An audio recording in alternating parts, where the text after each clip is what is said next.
Welcome to Comix Relix. I'm Ray Mescalado, and today we're talking about my favorite stories from the recent Robert Crumb collection, Existential Comics, covering works from 1979 to 2004.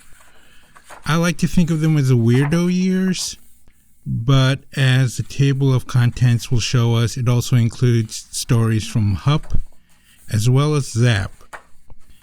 After an introduction from Dan Nadel, the editor, we get Not For Everybody, a warning from Crumb for ye sensitive folks. We then follow up with one of Crumb's greatest works ever, A Short History of America. In the space of 15 panels, he tells the story, and he does it beautifully through this sense of time-lapse. I'm not so sure about the epilogue, but it's a classic of comic storytelling. Okay, we got Boswell. That's okay. I remember the 60s, Crumb being a curmudgeon. And then we have My Trouble with Women.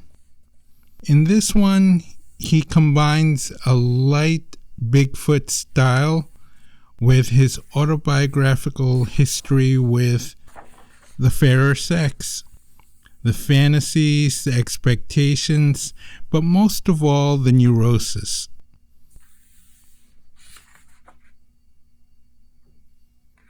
Crumb does such a wonderful job poking fun at himself, his undying lust, his undying shame, and his need to be judgmental about others as well as himself. And it makes for a very relatable, if disturbing, and fun read. Okay, trash, that's okay. Well, Uncle Bob's Midlife Crisis is good, but not a favorite.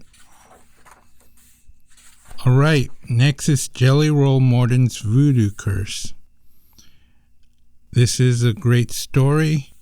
I love the very deeply inked style he uses here and in several other stories, especially his biographies.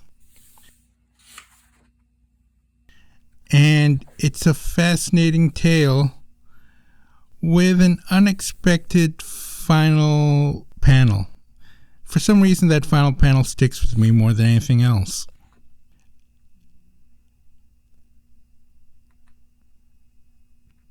Next up is another classic comic, Psychopathia Sexualis. It's okay.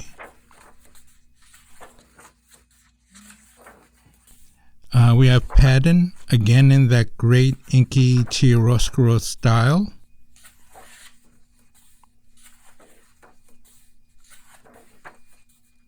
And The Religious Experience of Philip K. Dick.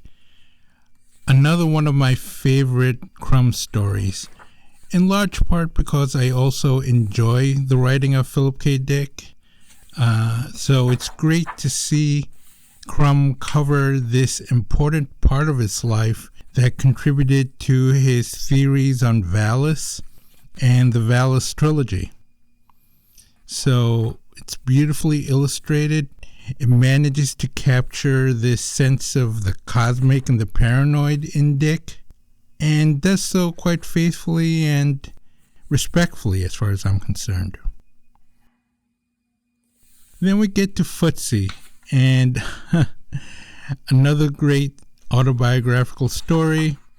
I like how he calls himself a sex pervert, but if anything, this is a story about innocence, about how he's caught up in his emotions for these women, these young girls, because this really is a story of high school, and how he didn't know how to react to it. Again, it's very relatable, it's very poignant, it's very funny, and it shows what it's like for him to be an outsider, but also that things weren't nearly as bad as he thought it was. I mean, look at this one panel of him against the hall monitor. That image has stuck with me for a long time for some reason. And then it ends with some more Footsie later in his life. And then we get to My Troubles with Women Part 2.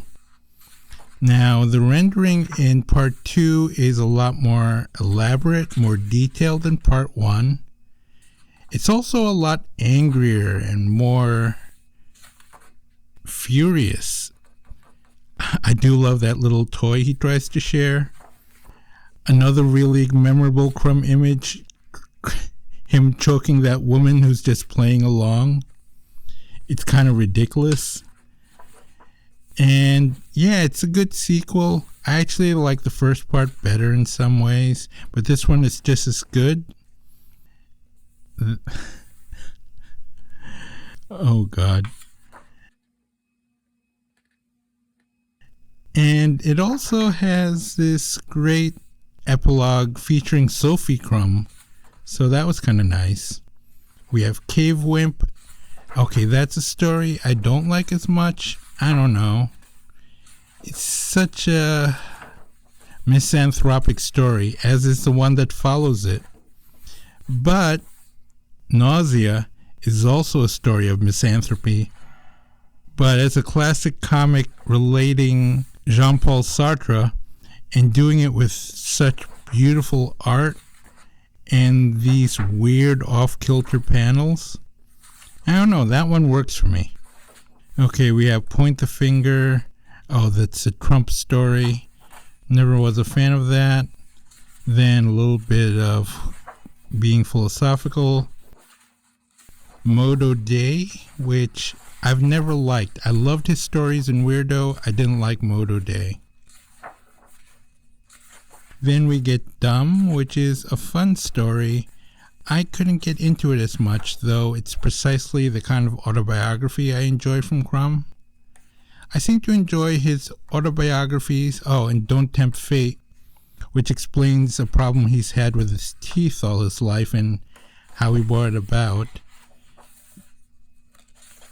Oh, God. It's painful even just to look at. Cradle to Grave. And now we come to Walking the Streets.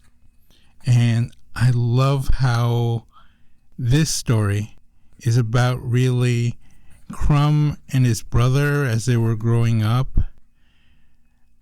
Walking the streets, like the story says, trying to make sense of the world at a young age. Being a little creepy at times. But it's such a wonderful, meditative, introspective story, and it's beautifully illustrated, and his brother is depicted in such a interesting, fascinating way. And then this whole thing about their African American friend and the way they had to deal with racism. It is so complex. And then it talks about his family. Really, Walking the Streets, A Short History of America, and the Philip K. Dick stories are far and away my favorite from this book.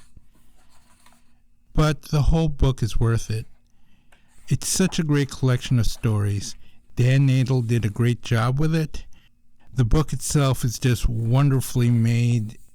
The experience of holding it feels special in and of itself.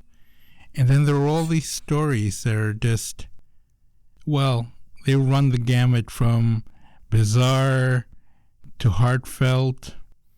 Really, I found I liked his biographies and his autobiographies most entertaining. When he gets in curmudgeon mode, it's not nearly as fun for me. But yeah, overall, I highly recommend this book. And on that note, I'm Ray Mescalado. This is Comix Relix. Thank you for watching and listening. Have a good day. Goodbye.